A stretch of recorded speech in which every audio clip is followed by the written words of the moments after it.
Today with us, we have Rob Kerr. Rob, you want to go ahead and introduce yourself?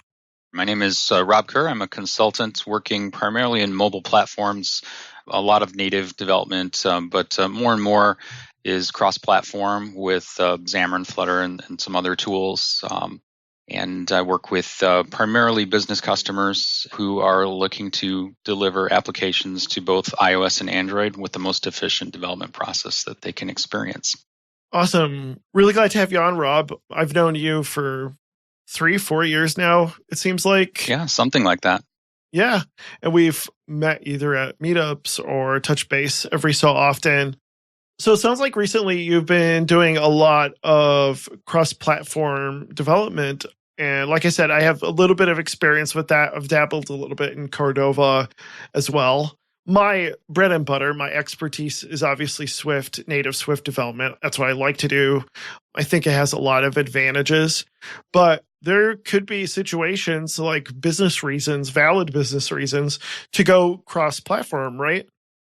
Yeah, I think so. And I think you and I have similar backgrounds and interests as far as Apple. I've done a ton of native development in Swift and iOS and some on Android as well. Probably over the last year or two, a lot of my work has been cross-platform, and it's kind of driven by that business need or want to hit both platforms efficiently. And currently in the iOS App Store has about 1.8 million apps, and the Play Store has about 2.1 million. But the stats tell us that I think App Figures had a study that only 450,000 apps are truly cross-platform, where the same application is deployed in both platforms, which is it's a really small number, it's less than 10%.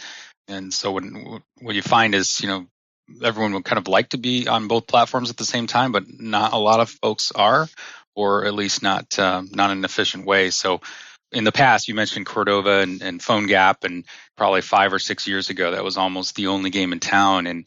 But now these cross-platform frameworks are sprouting up quite a bit, and all of the mega vendors offer something like Flutter or React Native or Xamarin from Microsoft.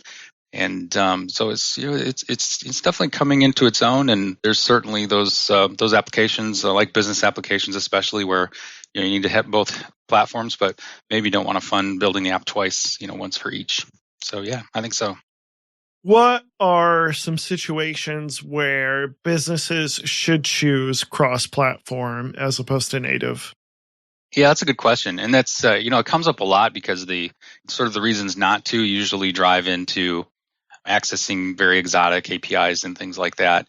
In my mind, if a business really wants to deliver on both platforms, especially if they like to do it at the same time, that kind of tends toward cross-platform if you can, particularly if the user experience, they want it to be the same on both platforms, then using something cross-platform maybe doesn't mandate it, but certainly makes it much more likely that an application is going to work the same way, so that when a support call comes in, somebody who needs to help a user doesn't have to think about, how does this work on Android? How does it work on iOS? How does it potentially work on Windows? And then the obvious, elephant in the room is just budget. If you have to build the same application twice, that costs, potentially twice as much typically. Usually there are different teams that work on iOS and Android if they're done completely native. And then you really have to think about, in the long term, how does that go into support costs? So if the application has to have a life cycle, new features will be added, bugs need to be fixed. If they're written in two different languages on two platforms, then that's something to think about. So as I think about it on the consumer market, if you are going to develop an application to compete with one of Apple's native apps or Android, and it needs to be really exotic, cross-platform might not be the right choice for that. But for the vast majority of apps are content consumption or business orientated and so on, it's probably the majority of the leading cross-platform tools can deliver an app with the same user experience. So something to think about. It's funny you mentioned user experience. I would say that can be a benefit of cross-platform, but also a hindrance in a lot of ways. Because like recently I was doing work with a client, and they were really good about making sure that the user experience was actually different on both platforms, precisely because of the expectations that certain like Android users have with their UI and Apple users have with their UI. There are definitely big differences. Specifically, I'm just like thinking about like hamburger menus. Like we don't have hamburger menus very much on iOS, Right. and that's one of the jarring things is when you use a cross-platform app is how it can be really like it can be obvious and jarring when you're using an app that is built cross-platform but doesn't like take into account like the user experience differences between both platforms. Yeah, there's a little bit to unpack there because as I've worked with clients that, definitely wanted pixel perfect, identical experiences in both platforms. Now, you might argue that you shouldn't do that, right? And Google and Apple would tell you shouldn't do that because you're not following their conventions. And that's a very valid argument. But the cross-platform tooling doesn't really dictate that you have to have that same experience on both platforms. Right. I think it really depends. It really depends on which cross-platform tool you're using. It does, but even on most of them, I mean, you can implement something conditionally. So you say that, this is the view used on Android, that's the view used on iOS, for example.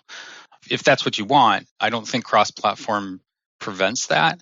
But conversely, if you really want a very identical experience, cross-platform probably enables it better than forcing a common UI paradigm into the two different native tools. But your central point about not deviating from the design aesthetic of iOS and how it works, whether you want to use a tab view controller versus a hamburger menu, is a very valid point and an important design issue to think about. Yeah, that's interesting. I'm just kind of curious, going a little bit more into that. What is the reasoning behind having a consistent experience? Consistent UX, yeah. Because like your typical UX person would be like, no, you definitely should not have, like, it should not act exactly the same way on every platform. Mm-hmm. Is that usually like an executive decision that's done despite how it's not the right decision, or is it a business decision typically to do that? Like, I'm just kind of curious about that. Yeah, because I think what you just said is you think designers would not want that. I've actually worked with designers that exactly wanted that. So I think it depends on the thought leadership behind the app. The most compelling, I think, business reason that I've heard is kind of from a support perspective, that an app is going out and a support department needs to support it. And when a user wants to know, well, how do I go into the settings menu? If it isn't the same, then they need to know how to support it in both directions. So I think there's some degree of validity to that concern, but I don't think it should override, the overall user adoption and user satisfaction with the app. So even many iOS apps use hamburger menus, even though that's really not an iOS thing. I don't like them on iOS. Yeah, well, I mean, it's yeah. I mean, you don't. But a lot of apps do use it, and many Android apps will use tab bar instead completely and not even have that flyover menu. So I think though the point is that you can do it differently or not do it differently. I don't think the cross-platform tools necessarily corner you to have to use a lowest common denominator, but if that's in your intent, it's probably a more efficient way to do it. Yeah, I could see how that might. I'm okay if the decision is, it's not a great user experience. We're willing to admit that. And for budgetary reasons, we just want to like have a consistent experience. I totally get that. Like that makes total sense. But if it's like actually like, no, we're going to make iOS users have this uncomfortable experience because we think it's better. It's like, I don't know about that. Mm-hmm. Yeah, well, I would hope someone wouldn't want to like do it in order to give them an uncomfortable experience. Yeah, I don't mean like purposely, but just like they actually think that they know the best way to design on an iPhone better than Apple does. That's like, or vice versa, right? Like that would be an uncomfortable conversation to have. Yeah, well, and when we're talking budget, and I've talked to people about this specific subject. There was a great talk last year I went to in New York, given by one of the guys at, can't think of his name now, Artsy, and he talked about transitioning to React Native and how their team transitioned to React Native. And it sounds like that decision was more based on the fact that they already have an existing experience with React.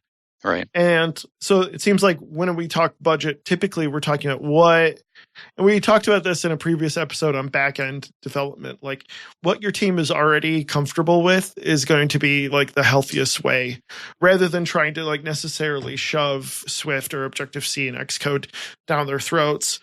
If they're not willing to make that sacrifice in training and hiring, like it totally makes sense to like just already use what's already existing in your team. In those cases, it's a sacrifice, obviously, because you're not going to get as good of an experience, perhaps, that specialize in different platforms. But in the end, like, it might be a way to like save some money. Is just, hey, if this team has great cohesion doing React and React Native, let's just stick with that. Yeah, I mean, you can't ignore that kind of what resources do you already have, what things do you already know how to support. If you're building a mobile application to complement a suite of enterprise other applications, and that other team can eventually support the mobile app too because you use similar technology they already know. I mean, that's certainly a benefit. And I think there's, that is an important factor to consider. So, you and I touched on Xamarin earlier. Xamarin is C#. It's SAML if you use Xamarin Forms. It uses Visual Studio. If you already have 50 people in your company that use all that kind of thing every day, then yeah, that might make a lot of sense versus building a very small team that is specializing in Swift or Objective-C or Java. That if you lose one of those folks, then you're in a lot of pain because you have to replace them. And I think if you look across like what cross-platform tools different people advocate, it's very often the technology they already know. So web-oriented folks will typically advocate kind of a PhoneGap or React or Ionic because they're familiar with those tools already. Microsoft shops are probably going to be very interested in Xamarin because it's very C# orientated. Flutter is really gaining a lot of traction from Google, and it runs with Dart underneath, which doesn't really have an install base. So we'll see where that goes. But on some of those other ones, absolutely, if you have folks that already have those 80% of the skills they need to build the app, it might make a lot of sense. What are some of the differences between the different cross-platform solutions? Because I know some are kind of like basically like your Cordova is essentially taking a bunch of HTML and JavaScript and CSS and building it into an app within a container.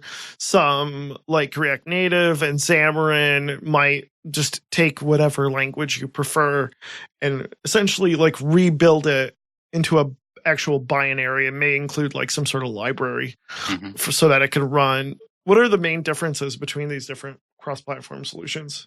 I think it's an important question because very often most people think about cross-platform or hear about them and think that all these tools are really the same or exact peers, and they're really not. And I really think it falls into three segments roughly, and there's some blending between the segments a little bit, but I think this is a good way to think about it is the first is web technology driven tools that are primarily using HTML, JavaScript, and as you said, they're running almost as a local website within a web view or some container.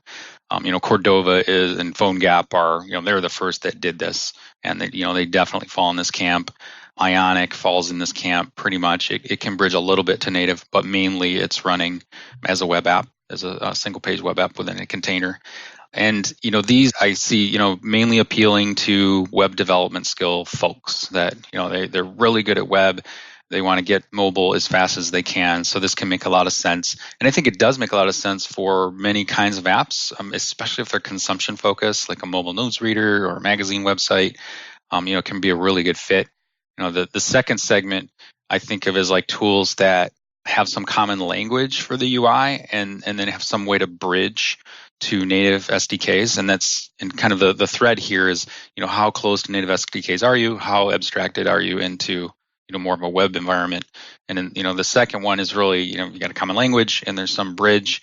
And React Native probably falls into this category because it's using React for the UI, but you can access native SDKs through bridges and so on. Maybe not as efficient as being fully native, but at least you can get there most of the time. Flutter probably is a little bit in this camp as well. It's a completely abstracted environment, but you can get to native when you really need to.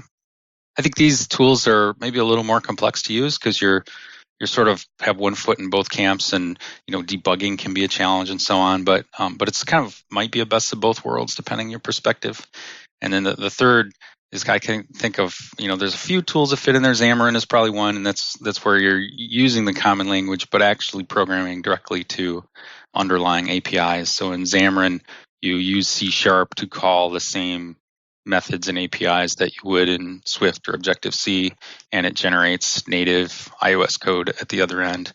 And there's some complexity there and so on. But I think those three kind of segments are the ones to think about. Web-driven, bridged, and just native with other languages kind of tools.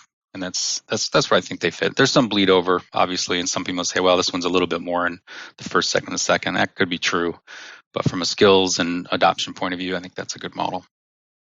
And where does Flutter fit into that? Is that just basically Dart for calling native APIs?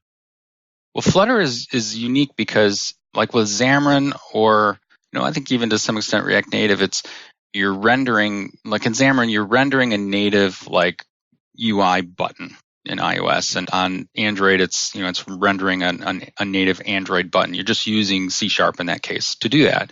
Flutter is different because it actually is everything you see is drawn by Flutter on a Skia canvas.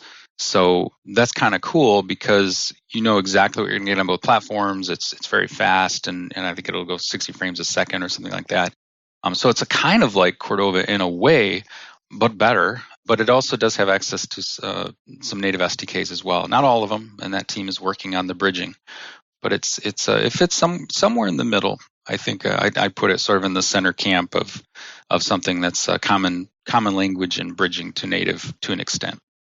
Cool. So the difference between like React Native and Xamarin is that like React Native has its own set of APIs, whereas Xamarin is just using, like, you still have UI view controller, for instance, but it's in C#, correct? Yeah, I think that's the right way to think about it.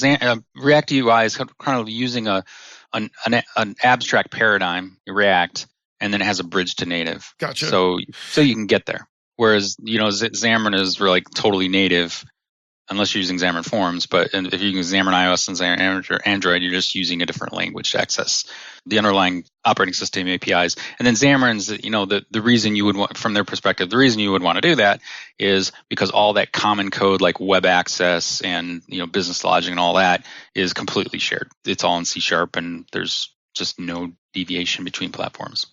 At least that's the concept. Right. That makes total sense.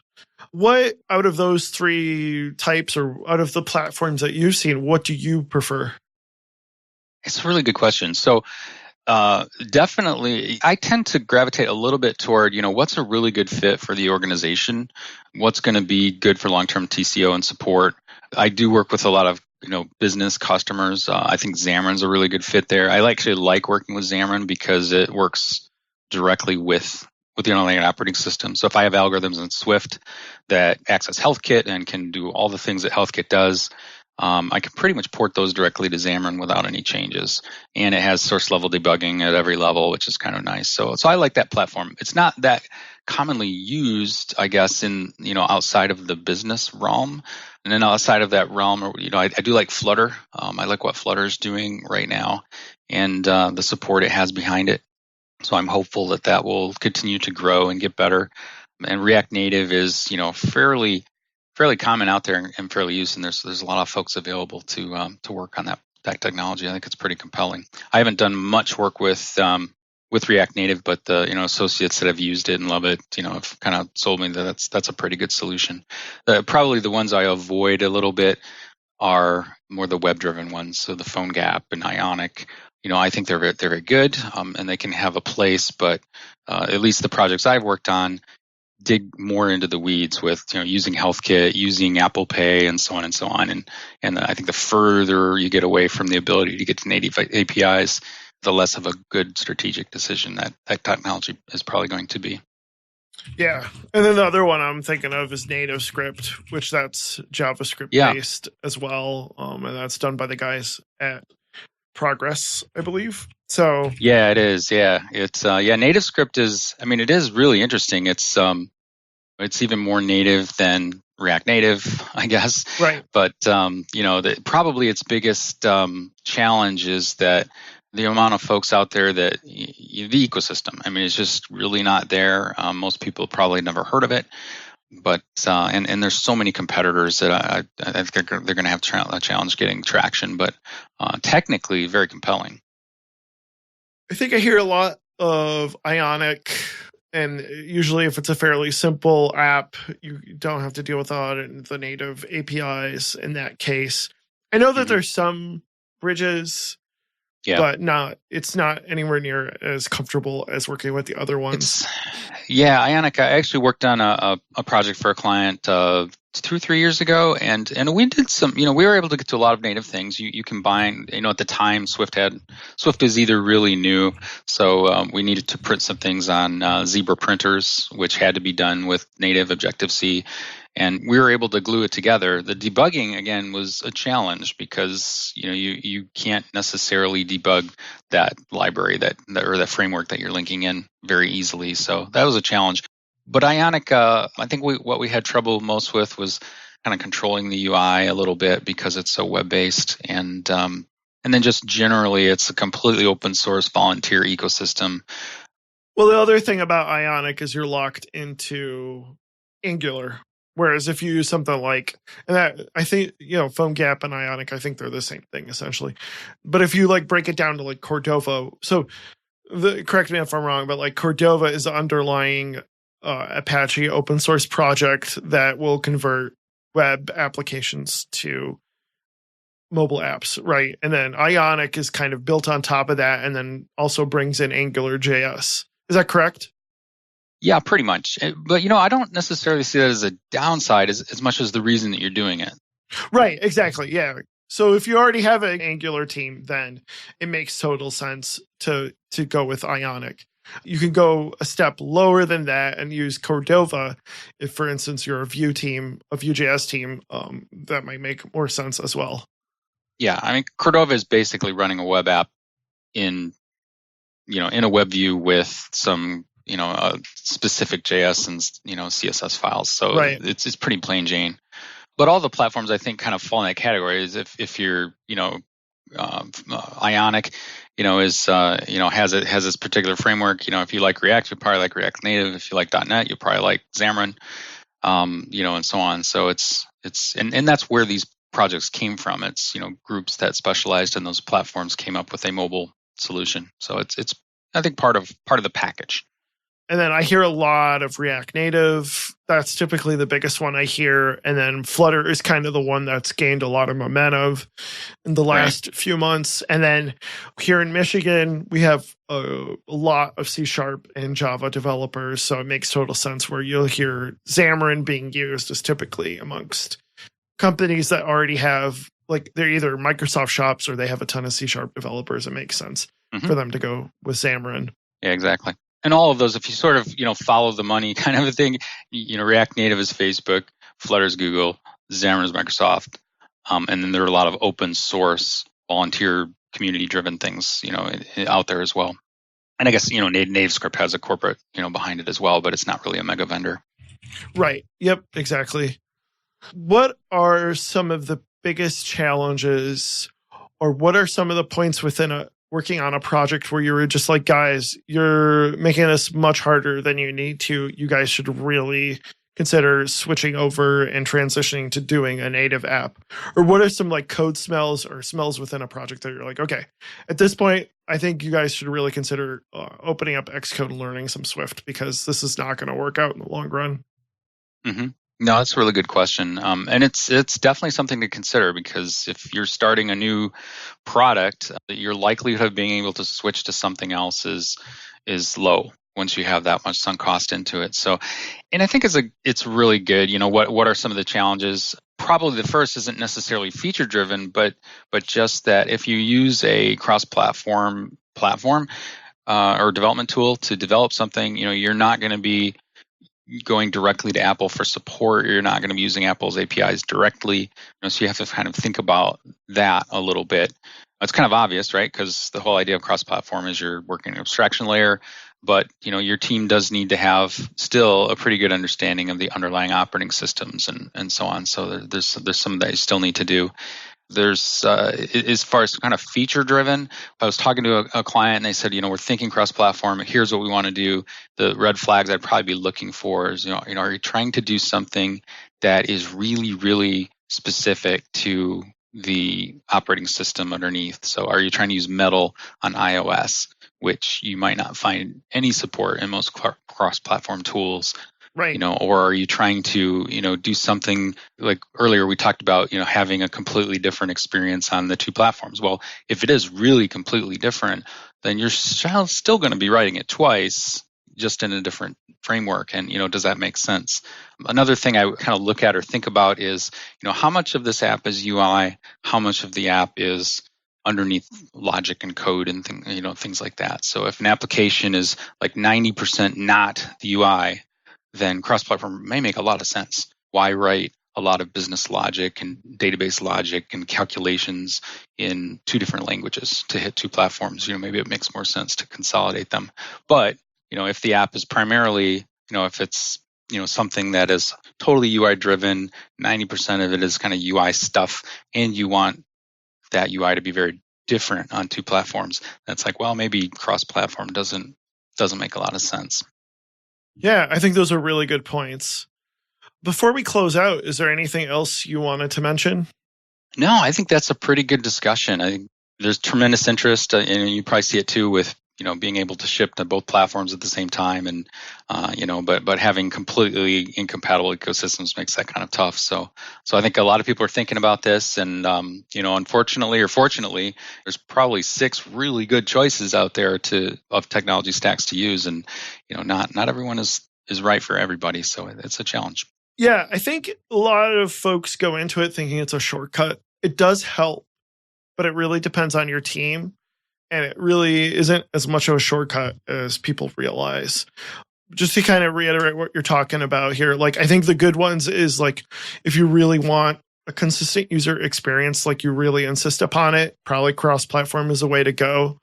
If you want like your releases to be in sync, then it makes total sense. And then of course, if you're going to have an already existing team that is familiar with some sort of language or framework that's going to be used by a cross-platform solution, then using it saves you money. It'll help your budget when you first start off. The other thing I was going to say is like if you want to test an idea, like you want to just put an app on both platforms to test that specific idea, maybe cross-platform is a great way to do it as well. You talked about the 3 differences between cross-platform solutions. Your Cordova-based, which is essentially a web view, and then there's the bridge solutions like Flutter, React Native, NativeScript. And then the solutions that are strictly language-based, if your team is familiar with C#, they're probably going to want to go with Xamarin, which just basically takes the Swift and Objective-C and turns it into C# for your team. And just use a platform solution that is something that your team is somewhat familiar with. If you already have a React team, if you already have a C# team or web dev team, that gives you an idea of where to go. But however, the real challenge is if you're going to use a cross-platform solution is that you're going to end up being dependent on another vendor or another community that is going to add another layer of complexity when it comes to support. So not only are you going to be beholden to Google or Apple, but now you have to be dependent on the React team or Xamarin, the folks at Microsoft or the folks at Ionic to make sure that they stay up to date with whatever changes come to iOS or Android. If you're using a specific API that's special to a operating system, such as Metal or HealthKit, or just thinking of like Apple Pay, anything like that, that's very specific to an API, that might be a good indication that you might actually want to go with Swift and native. And then if you are expecting to really personalize the UI to different platforms, there's a lot of UI involved, it might also be a good indication that you want to go native as opposed to going with a cross-platform solution. You think I covered that pretty well? I think so. Yeah, I think, and kind of the thread that runs through there is like how much are you going to write code-wise or UI development that can be used in both platforms? So it's something really to think about. But I think that's a good summary. Yeah. Rob, are you available on social media? I am. You can find me on Twitter at Rekursive. It's at REKERRSIVE. Awesome. And before we close out, I have one question for you. Actually, I have two questions for you. It seems like every guest we ask this question. When you do native, what do you use to build your user interface? Are you a storyboard or coding person? So this is the code and storyboard question? Yes. Yeah. Yeah, I don't think there's a middle ground answer to that other than saying, well, there I'm is. if you're a coward, so that I don't have to. You're choose a coward anymore. if you're middle ground. But other than that, yeah, no, there's no. I'm not a coward. I tend to use storyboards because I find it easier to support down the road, kind of, rather than writing a lot of code. But I have done both on the Apple platform. Yeah, I go back and forth on it. I think if you're on a big team, storyboards are really, really difficult because you're going to end up with merging issues. But then, merging issues is it's a big deal for storyboards. It gives a visual declarative thing about what's going on with the app. I kind of like it, but it seems like we're moving toward more declarative UI. That's what SwiftUI is doing. That's what Flutter does with Dart, and it seems like the wind's blowing in that direction. But if I have a pretty standardized user interface, I'll use a storyboard for that. It makes a lot of sense. Yeah, especially when you're first starting off. SwiftUI, I was going to get into it. What do you think of SwiftUI? It's a really good direction. It's to be seen, but I loaded up a development Mac with the new version of Mac OS and installed Xcode 11 on there and tried it out, and I really like it. That whole cycle where you in mobile, where you lay out your app screens and kind of get it working, and then compile, build, deploy to device, and then wash and repeat. I think most platforms are trying to deal with that. React certainly is React Native is a platform that tries to address that, and Flutter to an extent. I think they'll get there, but SwiftUI is aimed right at that, and I think the way they're implementing that is just right. And as you mentioned, merge conflicts with Git and so on. I mean, that kind of solves that problem because it's just code at that point. But yeah. And I like definitely the split pane where you can make changes. Oh my gosh! On the UI as if it was a storyboard, and it updates the declarative code on the left side. I think that's really, really. I just hate that you right need there. to have Catalina in order to really take advantage of it. Like other than that, yeah, that's fantastic. What? It's a temporary thing. It only supports iOS 13, which is means it's really not going to come into its own for a couple of years probably. But it's the right direction. I like it directionally. I mean, if you're willing for an app to be in the App Store in October or November, then I would totally recommend people look at SwiftUI for their brand new app. If they're willing to wait on it. Maybe. I don't know. It's pretty buggy at the moment, so yeah, it's just taking a risk. But certainly, if you're starting something absolutely brand new and that's what I meant, you're comfortable with only shipping for iOS 13, then sure, why not? Yeah, that's what I meant. Of course. Yep. But yeah, it's so funny how out of this whole thing, people were looking forward to iPad apps on the Mac and Marzipan, and out of nowhere comes this brand new. And I love how it's completely severed.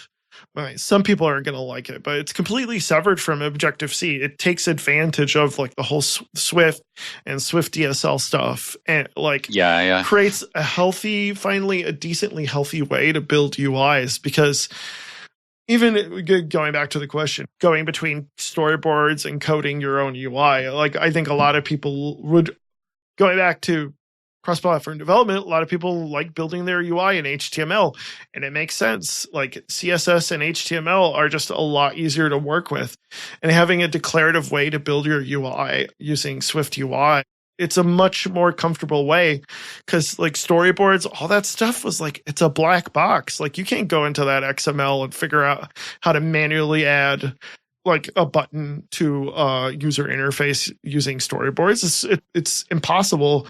And then to code it, I do like some of the stuff that they've added in last couple of years with constraints, but it's nowhere near as nice as what we've gotten with declaratively building user interfaces. And this is this is exactly the way user interfaces should be built. It makes total sense. Well, a lot of people think so, yeah. Yeah. Well, thank you so much for coming on the show, and maybe we'll talk about this stuff again. Great. I enjoyed being here. I appreciate the invitation and great conversation. Thank you. Yep, you're welcome.